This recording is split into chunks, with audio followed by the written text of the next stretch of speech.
Hello guys, and welcome back to Joe's Ventures. And today we're going to doing part 93 of our Planet Zoo mod spotlights. We take a look at some of the wonderful mods people have been making and use them to talk about some of the wonderful biodiversity that we share our world with. And this is kind of a third attempt recording this. I've been having issues with some reason with Planet Zoo and recording and things like that. But I'm going to give it another shot. I want to get this out to you guys. I'm very excited to talk about some of the species we got here today. So we're going to be starting off today with the Whitenaped Crane. And there we are. I just need to grab the references. Whitenaped Crane we've got going on here. So this was done by Ginger Toast and Bongo Hardwood. Both did a wonderful job. So let's have a look at here. So this is the Whitenaped Crane, and it gets its name because of the nape of its head's got this really white like stripe down it, or vertical stripe or band, however you want to say it, but it gets the name from that. And these guys are a relatively big bird. They're a crane, so they're typically quite large. They can get up to 125 centimeters or more tall and have about 4.7 and 6.5 kilograms in weight. And the wingspan is about 200 to 210 centimeters, or a little over 2 meters long. Wingspan, and they have, you can see this orange iris on them as well, and looks really nice. And they're also little babies there, are quite tightly brown with a pale throat, but we'll get into those soon. These guys are found in northeastern Mongolia, northeastern China, and southeastern Russia, and are bred in Japan. That's where they breed, and then they migrate in the winter to Korea, southern Japan, and southeastern China, typically along the middle and lower Yangtze River. So these guys typically prefer shallow wetlands and wet meadows and open wetlands, things like that, and broad rivers, things like that, those kind of lake edge habitats, just open areas, but they will also frequent grasslands and croplands adjacent to breeding areas. And during migration, they will use fallow fields, wetlands, and riparian and blackish marshes, rice paddies and stuff like that. And also in Chinese wintering grounds, they are found with other species of similar ecology, but they can be a little bit more aquatic than those guys. So, very cool example of niche partitioning. In terms of movement, birds are typically from the eastern portion of their breeding range. They migrate down to Korea, and actually several hundred birds will actually overwinter in the demilitarized zone between North and South Korea. So very interesting how animal ranges mix with human politics. As many as 2,100 birds actually continue to south to southern Japan, and there's believed to be about 3,000 birds in the western population that hang out around Hunan, Jiangxi, and Jiangsu provinces in central and eastern China, which is pretty cool. In terms of their diets, these guys typically feed on roots and tubers and sedges and other wetland plants, but they will also eat vertebrates, small vertebrates as well, rice and seeds. Pretty generous in that regard. And during the non-breeding season, they will actually consume more waste grain and seed and tubers, and they will also dig for tubers and forage at large for prey, and they'll be territorial when they're digging and things like that. So generally pretty generous in that regard, as you could say. In terms of breeding, as we see here, let's have a look at these cute little guys. In terms of breeding, they breed in the spring, so they typically breed up in like central eastern China or northeastern China, places like that. Mongolia, where I mentioned before. They will lay their eggs between April to late May, and nests will be made in mounds of dried sedges and grasses on open wetlands. And usually they lay about 2 eggs, and the incubation time is about 28 to 32 days, with chicks being born this yellowish color, as you can see here, with darker spots. And they fledge at about 70 to 75 days days old, so that's when they get their flight feathers and able to fly. And they reach sexual maturity at about 2 to 3 years of age, which is pretty cool. And in terms of their conservation status, these guys are sadly vulnerable, and that's because they don't have the biggest population. The most recent estimates of their population are about 6,000 to maybe up to 7,000 birds. So they are not like dwindling in numbers. They were much more common, but during the first half of the 1900s, lots of habitat loss and changing their habitats to rice paddies, disturbance and things like that. Hunting and warfare really hurt their populations, so that's why they brought them down, and mainly during the loss of their breeding and wintering habitats. And most of their most significant threats today is kind of alteration and loss of habitats around the Amur Basin, things like that. But luckily, there are conservation efforts to try and help these populations. Like they will kind of help with feeding stations to help just when they've lost habitat, just to maintain that. Also, they do breed in captivity, and their babies can be released into the wild, and they do quite well. They're artificial feeding and all that, and they are protected by a bunch of different non-government organizations to help breed them and bring them back to big numbers. But really, really awesome bird. Luckily, they're only just vulnerable, so there are some conservation concerns, but they're doing generally okay at the moment. Really, really awesome. Again, done by Ginger Toast and Bongo Hardwood. Really done a wonderful job with these birds. So next we're going to be on to another one. We've got a mammal here. We've got the Long-Tailed Chinchilla that was done by Gaboy, Jen, and Genora Pizza. You can see here they're really, really cool. So the Long-Tailed Chinchilla, also known as the coastal or lesser or common chinchilla, are one of the two species in the genus Chinchilla, along with the short-tailed chinchilla. These guys are smaller typically than wild animals. Typically get about 260 millimeters or 10 inches in length and have more rounded ears and have a longer tail than the short-tailed chinchilla, of course. And in terms of their weight, males will typically get about 369 to 493 grams or 13 to 17 ounces. And females are typically a little bit smaller, about 379 to 450 grams or 13 to 15 ounces. So they're quite big for a rat or a rodent, but they're not the hugest, and they're still quite cool though.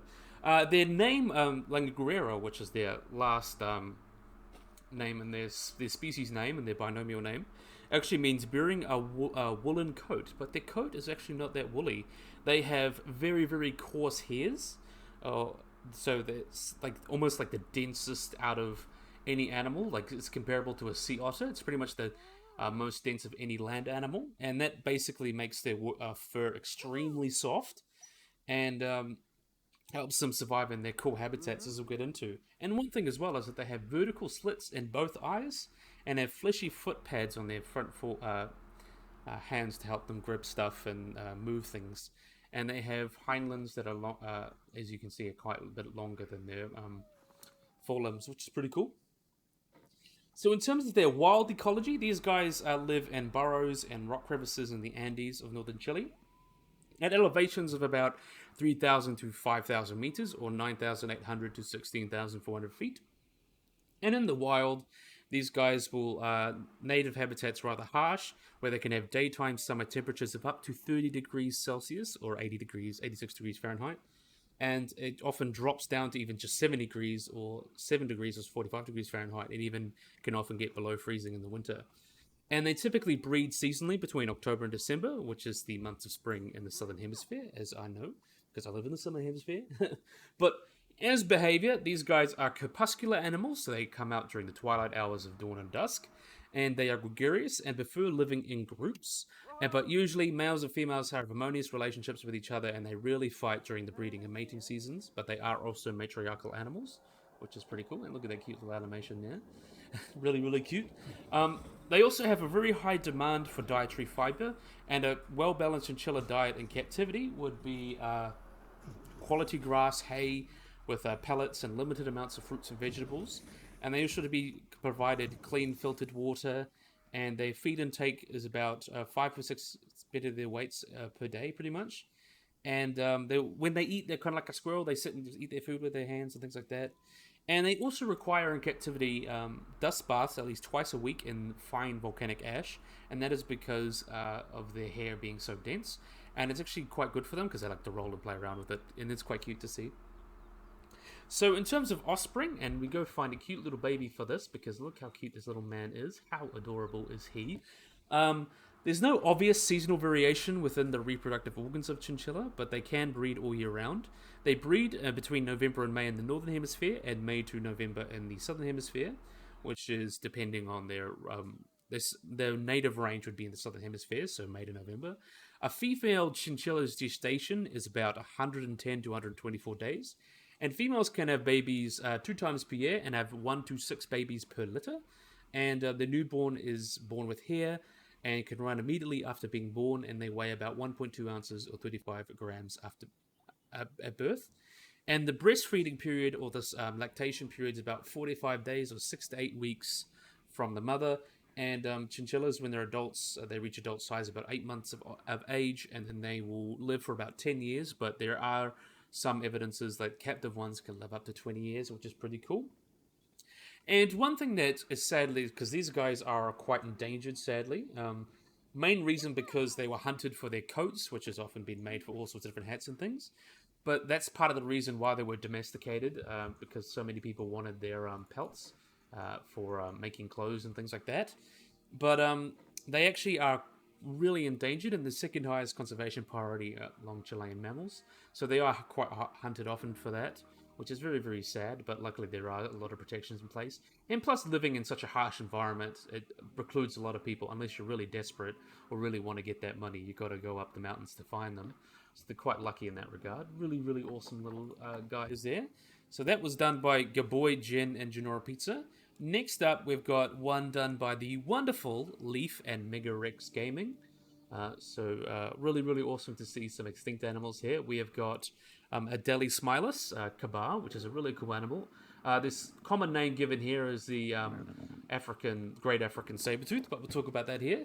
So these guys were originally in a genus called Amphimacrodus, which were a genus of large macarodons, which includes saber-toothed cats such as Homotherium, Smilodon, Meganterion, and Nimravus.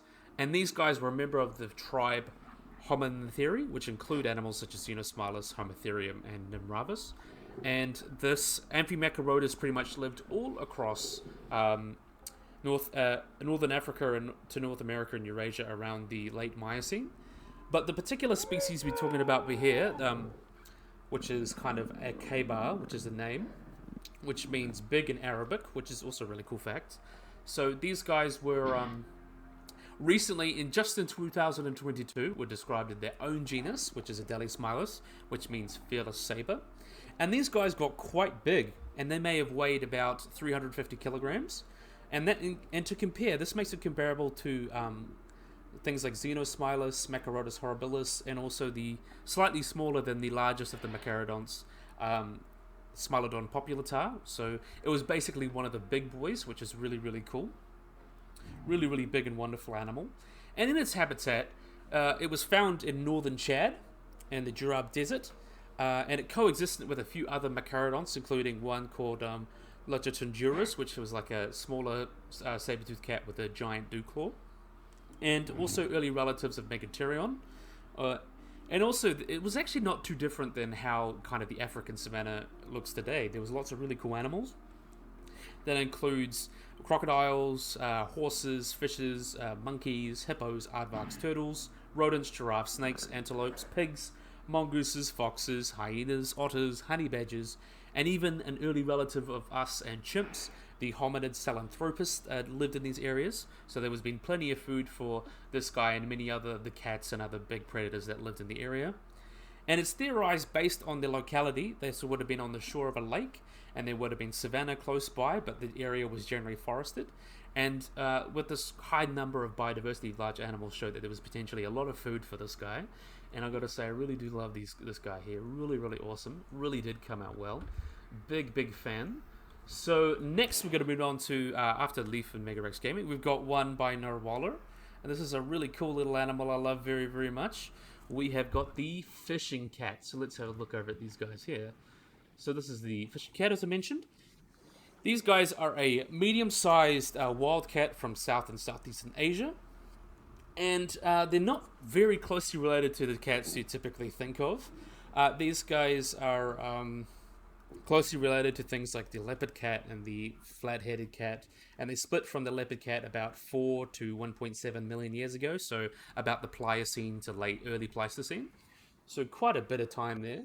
And you can see they're quite interesting. They've got a deep yellowish grey tint to their fur, as you can see, with these black slight lines and spots that go longitudinally or laterally down their body. And it varies a lot between individuals, and they also have these short and rounded ears, and there's quite elongated face, which is pretty interesting considering it's a cat. And they don't have a longer tail than like a lot of cats. There's about half their head and body length, which is pretty interesting. And another cool adaptation that they have is that they have layered fur. So they have an undercoat of fur that's typically quite coarse and quite soft and under them. And they have a short, dense layer that provides a warm barrier, and then another longer layer that helps keep out like dust and water and stuff, so the underlayer stays cool, which is really awesome. One cool fact about these guys as well is that they don't have that much of a webbed feet, but they have their claws kind of protruding a little bit all the time, which is really, really interesting if you know how cats are. And these guys are also quite large. They're about twice the size of a domestic cat, and they're quite stocky. The head to body length for these guys ranges between 57 to 78 centimeters, or 22 to 31 inches, with a 20 to 30 centimeter or 9 to 11 inch tail. Female fishing cats get between 5 and 6, to maybe even 7 kilograms, and males from 8 to 16. So these guys can get quite big, especially the males. There's quite a good amount of sexual dimorphism there. So these guys, they typically live around South and Southeast Asia. They live in a very wide habitat, but very broadly. And this is because they are very associated with wetlands and like lakes and mangrove forests and things like that. They really like those kind of habitats. It's really important for them to have these habitats. And that's because their typical diet is fish. So about 3/4 of their diet is fish, but they will also eat birds and insects, small mammals, reptiles, amphibians, and things like that. Pretty much anything small enough that they can get their mouths around, they will eat. But these guys are typically nocturnal, and they like to live near the water, as I mentioned. They can swim quite long distances and are quite prolific swimmers. And adult males and females without dependent young are typically solitary and can live in ranges of between 4 to 22 kilometers. So adult males will typically have larger ranges that encompasses the range of a couple females for them to mate with and things like that. But yeah, these guys, in terms of their breeding, and as we move on to that, we'll have a look at these cute little babies here. In terms of their breeding, wild fishing cats are most likely to mate during January and February, with most kittens being born around March and April. In captivity, their gestation period lasts about 63 to 70 days, with females giving birth to 2 or 3 kittens. They weigh about 170 grams of birth, and they're able to actively move around at about a month of age. They begin to play in the water and take solid food at about 2 months old, but are not fully weaned until about 6 months. They reach their full size when about 8.5 months old, and they get their full adult canine teeth at about 11 months. And they are sexually matured at about 15 months of age, and then they can live up to 10 years in captivity, which is quite impressive.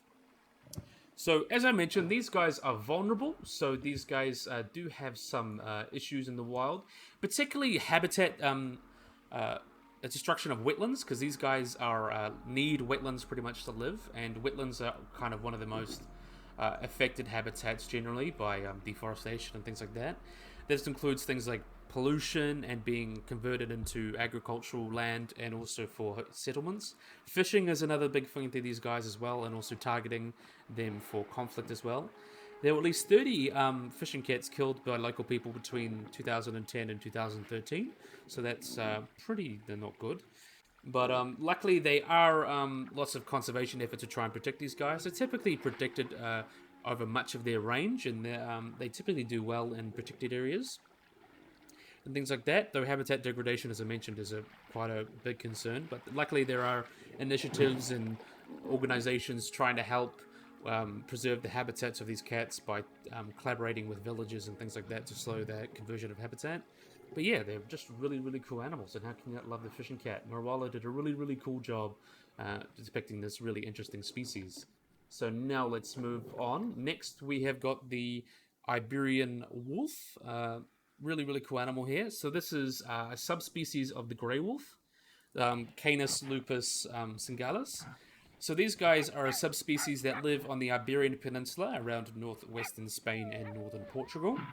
And these guys, there's about 2,200 to 2,700 wolves that have been isolated there, and actually form the largest wolf population in Western Europe, which is pretty cool.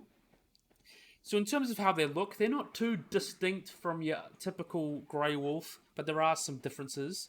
The Iberian wolf typically differs from the more common Eurasian wolf because it's got a slighter frame, white marks on its upper lip.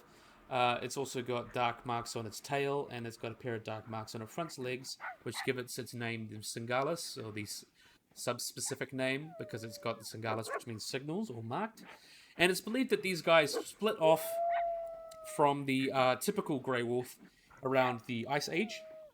And this could be due to the Iberian Peninsula, where a glacier formed in the Pyrenees Mountains, which effectively reproductively isolated these wolves from the other wolves from Europe. So it kind of created their own isolated population, which is pretty cool. In terms of their size, they get about 70 to 90 centimeters tall at the shoulder, and about 110 to 140 centimeters in body length. Females weigh between 25 and 35 kilograms, and males up to 35 to 55 kilograms. So quite big animals there, as you can see. Look at these wonderful guys. Let's have a look at you, since you're a little bit darker color. So in terms of their diet, not too different from typical wolves, but they are live in small packs, and they actually eat lots of wild boar, which is really important for some species, especially the endangered capercaillie, which suffers greatly from predation of boar. So they are important for maintaining ecosystems in that regard, but they will also eat rabbits, roe deer, red deer, ibexes, and small carnivores and fish. But in terms of conservation, these guys, like other wolf populations, they sharply declined during the 18th and 19th century, and even during the end of the World War, because people just wanted to hunt them. But luckily, there's been lots of efforts to help their populations recover since then. These guys, there's believed to be over 2,000 individuals living in about 350 or so packs across Spain and Portugal.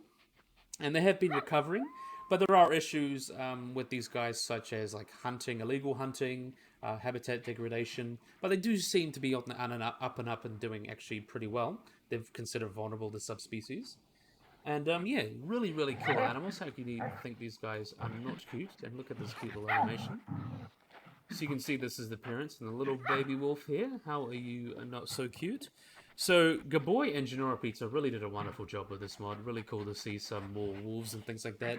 Some people do love their subspecies. So next we're moving on to, this was done by Leaf and Mega Gaming Rex. We have got the Golden Jackal. So there's cool little guys here. So the Golden Jackal, these guys are a wolf-like canid from southeastern Europe, southwestern Asia, South Asia, and Southeast Asia. They've got quite a wide range, as I mentioned. Very interesting animal, Canis anurus. These guys are closely related to things like the Ethiopian and African wolves. They split from each other about 1 million years ago or so. But they do often breed. There is populations that have a mix of like Ethiopian wolf and African wolf and things like that. But these guys are really, really cool. They're quite different because they're quite a bit smaller. They're quite a bit lighter weight. Males will typically measure between 71 to 85 centimeters, or 28 to 33 inches in body length, and females 69 to 73 centimeters, or 27 to 39 inches long, with males also weighing between 6 and 14 kilograms, or 13 to 31 pounds, and females weighing about 7 to 11 kilograms, or about 15 to 24 pounds. And they're quite a bit smaller than even the smaller subspecies of wolf, the Arabian wolf, which is about 20 kilograms on average. These guys have quite a small skull, and it's more closer to that of a coyote and the grey wolf than like a jackal and things like that. Jackal's kind of just like a common name, though they're not that closely related to other species of jackals. These guys also have quite a coarse and relatively short coat, which varies a lot seasonally. It can be like a tawny or yellowy color, and sometimes it can be a bit of mixed, as you can see at the top here. Really just depends on the population and things like that. They do get melanistic ones that are completely dark, especially around Bengal. It's actually fairly common, which is interesting. But they also molt twice a year, and they change their coat with the seasons. Their coat with the seasons, just depending on the weather and things like that, which is, of course, just depending. In terms of their distribution, these guys, as I mentioned, they're pretty much found all across the Middle East. They're found into Southern Asia. They can be found in lots of Europe as well, like Ukraine, Germany as well. And also found in Asia. They can be found Jordan, Iran, Iraq, India. Very wide range. They've got a very, very large range. And this is because they have quite an omnivorous diet, so they're able to survive in all sorts of different areas. And they've actually recently been sighted, and this is believed to be due to climate change. They have been moving up to places such as Norway. Just in 2020, there was a sighting of a golden jackal in Norway, which is pretty interesting. So in terms of their diet, these guys have much a similar niche to coyotes, but they're kind of like the Eurasian version of them. So they're pretty much found everywhere. They're scavengers and they feed on whatever they can. And depending on the habitat, they'll feed on all sorts of different things. They'll feed on birds, reptiles, rodents, fruits, pretty much everything they can get their mouths around. And in terms of their social behavior, these guys will live in small packs depending how available food is. It'll be mainly just breeding pairs and their babies probably, but they can form small packs. And they will mark in their territories by typically how dogs do by defecating and urinating, but also will call out and use calls such as howling and things like that to signal their territory. And in terms of reproduction, these guys are monogamous, so they mate for life until one partner dies. Female jackals will only have one breeding cycle each year, with breeding changing a lot depending on where you are in their range. But it can be ranged from like October to March in Israel and February to March in India. And the mating period lasts about 26 to 28 days. And in terms of their first estrus, they'll be pursued by males and they'll quarrel, and mating will result in a tie for several minutes, and then they'll kind of mate and mate together and all that. Gestation for these guys, as we talk about these little babies, gestation for these little fellas lasts about 63 days, and the timing of birth typically coincides with food. These guys will often use the dens of that have been abandoned by foxes, wolves, and even grey wolf dens, and they dig them out, things like that. These dens can be up to about 2 or 3 meters long and about 1 meter deep, with a few different openings that they use and kind of give birth in there. And they will typically give birth to between 3 to 8 pups, but that also depends on their range. In some places like India, it can be an average of 4 pups. And they will be born with their closed eyes, and then they open about 8 to 11 days of age, and then their ears perking up at about 13 days. At the age of a month, they typically shed their fur and have this new pelt.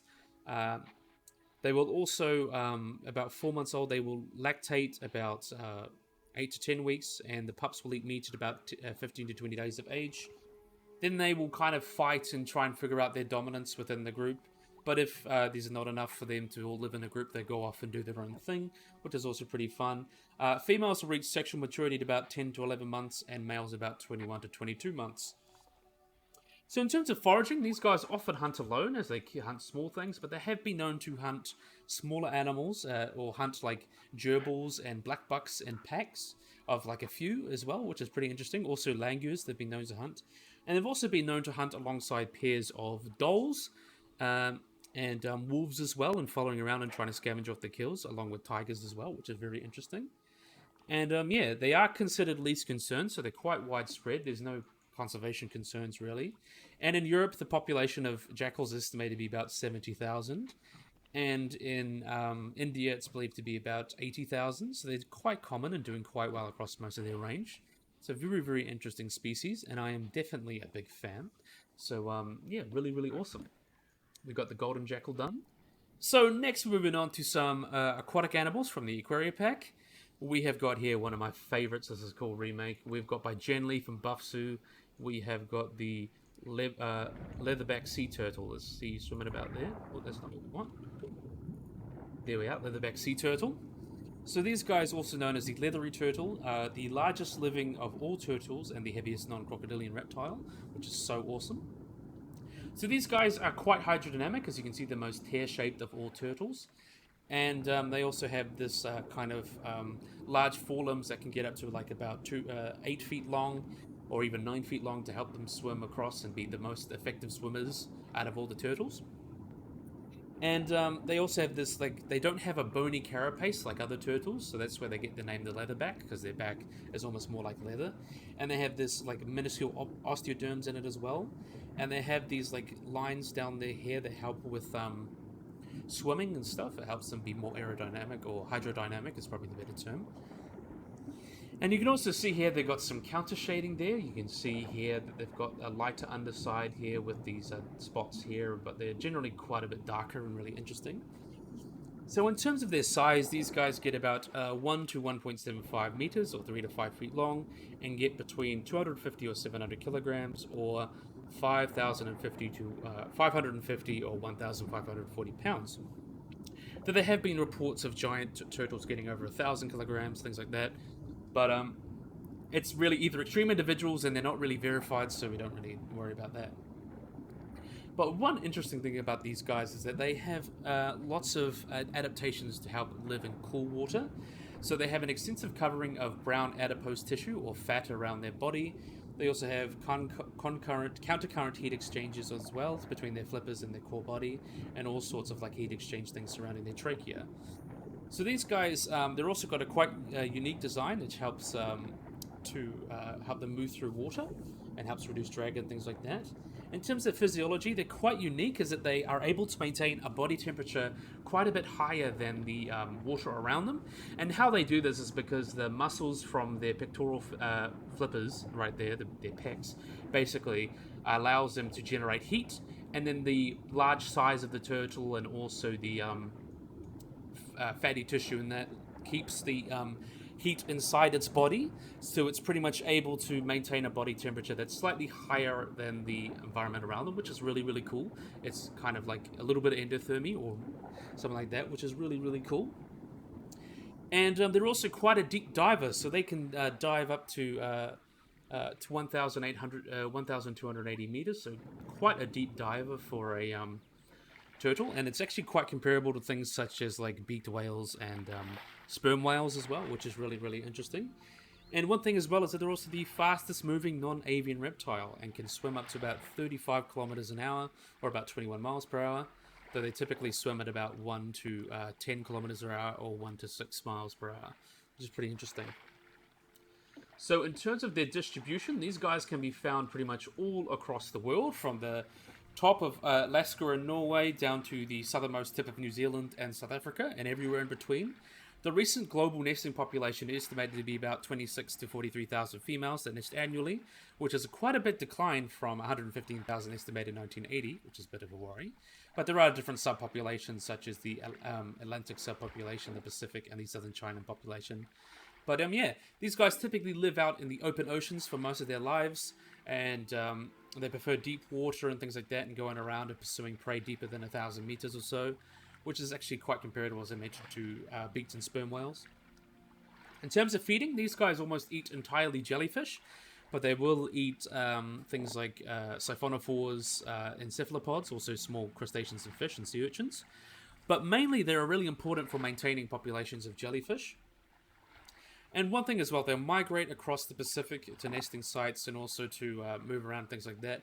But one thing they eat, and they often get this confused for, sadly, jellyfish, they will eat plastic, and it can really hurt their digestive system because they won't get any nutrients and it can block them up. But one really interesting adaptation they do have is that in their throat, they have lots of like spikes that go down their throat. So when they drain their throats and esophagus of water, the jellyfish doesn't leak out their throat. It basically just stays in there, which is really, really awesome, if I do say so myself. And we don't know much about their lifespan, but we know that they can live for about 30 years or more, but most likely, knowing turtles, they could potentially live way longer than that. And in terms of life history, most of the predation happens when they're young, and what happens is that the mother will come out and then basically lay as many eggs as she can and then leave them until they hatch, and then they make a run for the bottom of the made a run for the coast, and they'll be eaten by things like monitor lizards, ghost crabs, raccoons, dogs, coyotes, genets, shorebirds, skulls, and stuff like that until they get to the water. But then as they move into the water, they can still be eaten by sharks, cephalopods, and large fish. But once they get to their adult size, they're pretty much invulnerable for most predators, except for killer whales, great white sharks, and tiger sharks. But yeah, things like that. And as they breed, as I mentioned, these guys will they will come onto land and then lay their eggs, and they often have temperature sex determination. So typically, if the water's a little bit warmer, the sand's a little bit warmer, they will get females. If it's a little cooler, they get males. Depends on the species and things like that. And that can be an issue with climate change as well. They're quite important to humans because humans like to eat their eggs, and they often have a lot of cultural significance. But sadly, that has led to them becoming a bit more vulnerable. They have few natural predators as adults, but they're very vulnerable to predators as they're young. Typically, only one in a few hundred survive to adulthood. Big things can be light pollution. Plastic pollution, as I mentioned, is very, very bad for these guys. They're going to get caught in bycatch, which is very, very bad for not orcas, leatherback sea turtles as well. Let's see if we can find one swimming around. There we are. And a lot of these activities also strikes from ships and chemical things and stuff can really hurt their populations. But luckily there are global initiatives and they are considered protected species in most of their range, which is pretty much all over the ocean. So they're doing quite well in that regard. They are declining and they sadly are vulnerable, I believe. Or yeah, they are vulnerable. But yeah, still a really, really awesome animal and they obviously deserve our protection. So really, really cool there. So next we're going to move on to another cool animal one done by Jen Leaf and Buffsu. We've got a favourite, kind of everyone's favourite Shamu animal. We have got the Orca, or killer whale. So these guys are a type of Oceanic Dolphin and a toothed whale and a largest member of that group. And they can get quite big. There's some variation because there's so many ecomorphs and things like that. I don't want to get into their taxonomy of that, but they can typically get from about 6 to 8 meters or 20 to 26 feet long and weigh up to 6 tons as males. And females are generally a little bit smaller and they get between 5 to 7 meters or 16 to 23 feet and weigh about 3 to 4 tons. With calves at birth being about 180 kilograms or 400 pounds and about 2.4 meters or 7.9 feet long. And they're quite a bit thicker in build than the typical dolphin because of their ecology, as we get to mention. They have a quite distinctive pattern there, as you can see with the white eye patch and a little bit of a saddle there and typical quite strong black and white counter shadings. So you typically don't get them mixed with other species. And also they have quite large and rounded pectoral fins, as you can see here, which are quite resemble paddles, with males having larger ones than the females. And also in that same vein, the males have quite large dorsal fins that can get up to about 1.8 meters tall, which is about twice the size of the females as well. And they also have very large, strong teeth in their mouths and these really interesting flukes. And they also have quite good eyesight above and below the water and quite a good sense of smell and touch. But they mainly communicate through echolocation, through their melon in their head, which is a fatty muscle that allows them to amplify the sounds that they create, which is pretty interesting as well.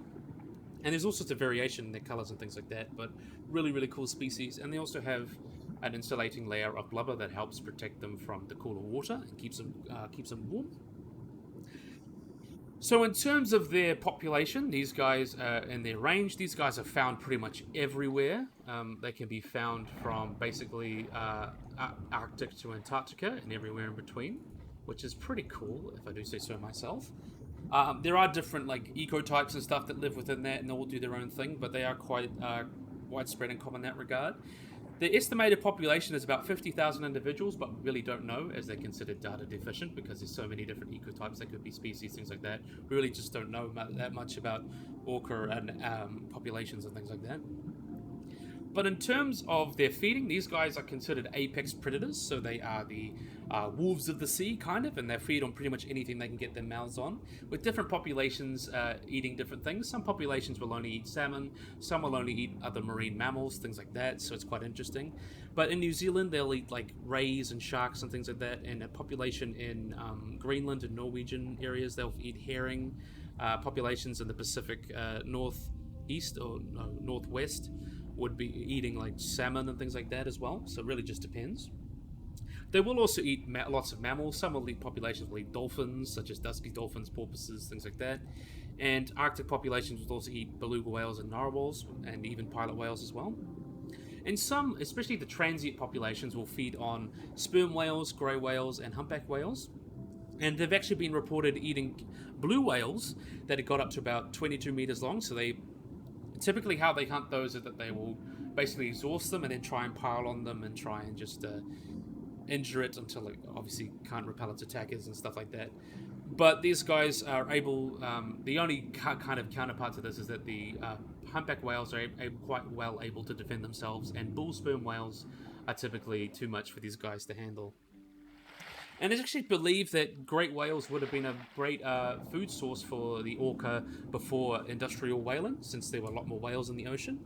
But now there's also populations that'll eat like seals, sea lions, elephant seals, things like that, and also will eat sea otters, and even been seen eating deer and things like that, penguins, all that kind of thing. So they're quite interesting in that regard. They're all on land at the moment, so we'll...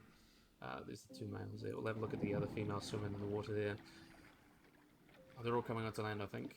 Anyway, we'll just watch them go onto land. Anyway, these guys, day-to-day orca behavior has them foraging and traveling, things like that. They often will jump and spy hop and things like that and do all sorts of interesting behaviors. And they will also swim along dolphins and things like that. But other than that, these guys have quite complex social behaviors. They live in a matriarchal society. So typically the oldest oldest female is the leader. And there is variations within the size of their pods depending on the local population or ecotype and things like that. And they can form these groups and things like that. And typically they will live in the same group of their whole lives, but they will sometimes move on to other groups. And males will move to other groups to breed, which is also prevents inbreeding. And also these guys also have all sorts of different dialects and vocalizations that they use to communicate to each other. They typically use... echolocation to see and find their way in the ocean, but they will also have these dialects that they use to communication. It's almost like a different accent or language between each certain group of orcas, and each group of orca has kind of a different dialect, which is very, very interesting. And similar to other dolphins and even elephants and primates, these guys are quite intelligent. They can have been really recognized intelligence. They can learn very quickly and all sorts of behaviors to collect fish from lines and things like that. Also to learn how to hunt prey. They can learn tricks in captivity rather easily, which is pretty cool. And as we move on about that, we're going to talk about these cute little baby orcas. So gestation for these guys is about varies from 15 to 18 months, and a mother will produce offspring every once every 5 years. And the female, she will be mature at about 20 years old, and that's when her peak fertility is. And they can live up to about 50 to 80 years of females, or even like 100 or 5 years in some reported individuals, or about in males about 65 to 90 years in age. So these guys, they have high mortality when they are babies, as we can kind of see. We don't want to see that now, but they have quite high mortality, so half of them are pretty much pass away by 7 months old. But they will typically be weaned off about 2 months of age and completely stop breastfeeding or lactating about 2 years of age. And males will typically reach sexual maturity about age 15, but do not reproduce until they're about 21. Females will not reproduce until they're about 20 or so, and things like that, which is pretty interesting. Though in terms of conservation, these guys are considered data deficient, but they're not really hunted by people or anything, but there are lots of issues that plague these guys and other related species, such as being a high trophic level. They collect a lot of toxins and PCBs in their blood, which can be quite toxic to them. Also, competition for food by fisheries also affects these guys. Also, bycatch as well. Things like that. Drilling and underwater sounds and ship strikes are very can hurt these guys, but other than that, they're doing quite well. They were often also considered that killer orca stereotype, but they're really not that killer. There's never been a report of a wild orca killing a person, though there have been some in captivity, but that could be due to being in captivity and around people more and potentially being insane, things like that. But yeah, they're generally quite not really hunted in that regard. Whaling, that people tend to try to hunt the great whales rather than the killer whales. But there actually was a whale named Old Tom that lived in Eden, Australia, which actually helped whalers kill whales, which is pretty interesting. But they are quite common. People like seeing them on whale watching trips, and they are in captivity, though there is lots of different pathologies that could be related to them living in captivity because of subpar husbandry. And that's obviously a very controversial thing. But they are just such awesome animals, and cool that we can have them in Planet Zoo and talk about them. So really, really big fan. So next we're going to be moving on to the Humpback whale, also done by Jen Lee from Buff Zoo. They really did a wonderful job with these animals here. So we're going to move on to the Humpback whale. Let's see if we can see you swimming around there. Let's see if we can find one swimming in the water. There you are. So this is the Humpback whale. So these guys are a species of rockwhale or baleen whale in the family Balanoptera or Balanopteridae. And these guys can get quite big. They're generally about 14 to 15 meters in length, or about 46 to 49 feet. But they can get longer, about 16 to 17 or 52 to 56 feet, have been recorded, with females generally being a meter or a meter and a half longer than the males, generally.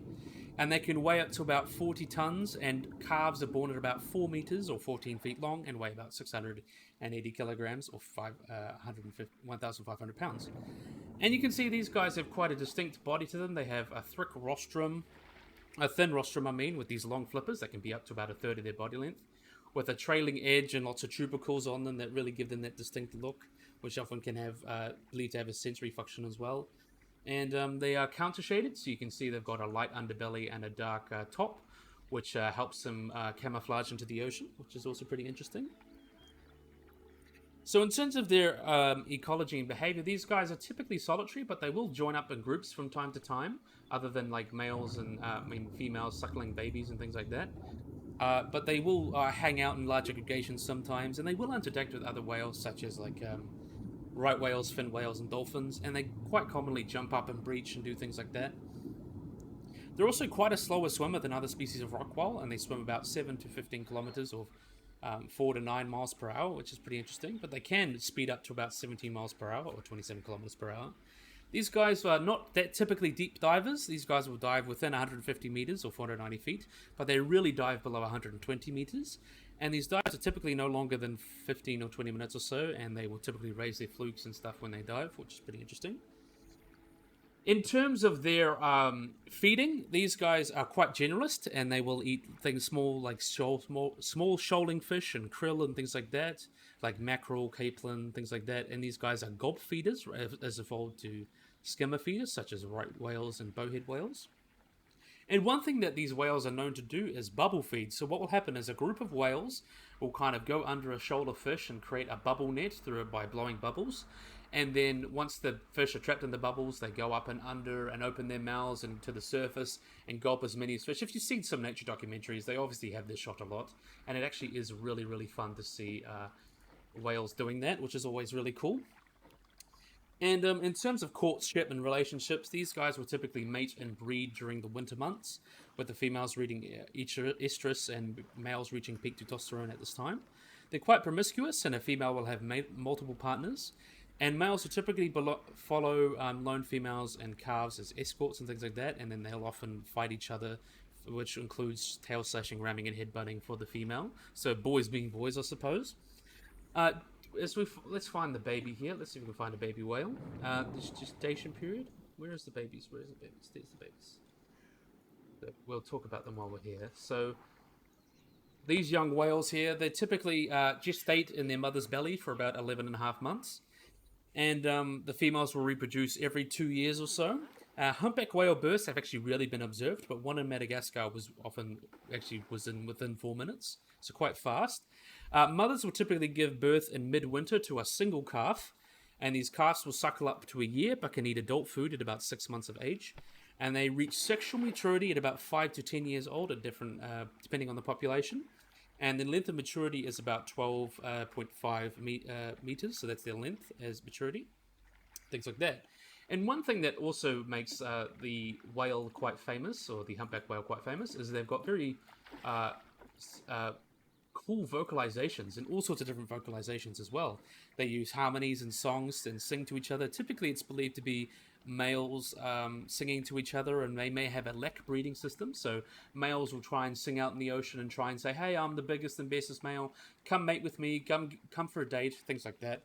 But people obviously really like these whale songs and often put them on recordings and like that. And one thing as well, it's believed that these guys may actually sing to use as echolocation to figure their way across the ocean. And also, different populations and different individuals will have songs that change and grow over time. So, like, some will have different genres and things like that. So, accents and things like that. Similar to the dialects and orcas and sperm whales, which is really, really cool. And in terms of predation, these guys, as adults, typically aren't preyed upon by other things than like killer whales and great white sharks, with a pack of great white sharks actually killing a killer whale off the coast of South Africa a while ago. But generally, these guys are actually more likely to protect other species such as seals and people from orcas. And there's been reports of even them protecting divers when they sense danger, which is really, really interesting. Really cool behavior. It's believed to be an altruistic behavior from these guys, which is always cool to see. Know that the humpback whales are always looking after us. And in terms of their populations, they're typically found worldwide. They can be found pretty much everywhere, except for like the high Arctic or some enclosed seas. But they're typically just found everywhere. But there's different populations, like the southern population and different populations, things like that. But they're typically found everywhere. The southern population will feed in Antarctica, and the northern populations of the Arctic then come down to the equator to breed. So, yeah, really, really awesome. In terms of whaling, these guys were one of the species hit hardest by whaling. It's believed during commercial whaling, there were hundreds of thousands, 200,000 whales were taken from the southern hemisphere, and the North Atlantic population may have dropped to less than 700 whales, or as low as 700 whales. But this is actually believed to be a misestimate, and the population is actually 48,000 whales. So they were greatly reduced by whaling, but they were still able to recover. And as we'll get to, as of 2018, these guys were listed as least concern, so they went from endangered to least concern. So they are a species that has a great conservation example, and once people were banned from hunting them in 1966, their populations have pretty much rebounded, though there are some populations that are considered vulnerable or endangered. They have greatly rebounded with populations. There needs to be 80,000 in the Southern Hemisphere, 13,000 in the North Atlantic, and 21,000 in the North Pacific. So these guys have really rebounded and are a great conservation success story of how we protected the great whales, which is always so cool. And we'll have a look at this cute little baby while we be on such a positive note. Now we'll have a look at this adult down here. Really, really beautiful. How can you not love these guys? Anyway, they still do face quite a few threats from humans that include entanglement in fishing gear, collisions with vehicles like ships, and human-caused traffic disturbance as well in the ocean, and noise, habitat degradation, and climate change. And also poisoning from suxotoxin, which can be found in shellfish, that can be found in contaminated mackerel, have been linked to the death of whales before. But generally, they're doing quite well. Their populations are improving, and they're recovering from whaling, which is really, really awesome. And they're also quite a common whale that people want to go see whale watching, because they're quite common. They like to get accustomed to boats, and they like to hang around there. They also like to jump around a lot and slap their flippers and things like that. They're very, very playful and interesting whales, and people do love them. So, yeah, really, really, really cool. I really like seeing these whales. Though, you probably shouldn't have them in your zoos, because I'm not sure how a zoo could realistically have a humpback whale. Still awesome to see them in Planet Zoo. So, yeah, I think this would be a very great place to end the video. Thank you for Gently from Buffsoo for making these wonderful humpback whales and sea turtles and things like that. But everyone, they did a wonderful job making these mods today. So I think this would be a great place to end the video. So I really, really, really hope you guys enjoyed this video. Hope you guys like and subscribe. Always remember to hit the little bell icon to get notified about anything. So yeah, hopefully you guys enjoyed this video. Hope you guys like and subscribe, and bye-bye.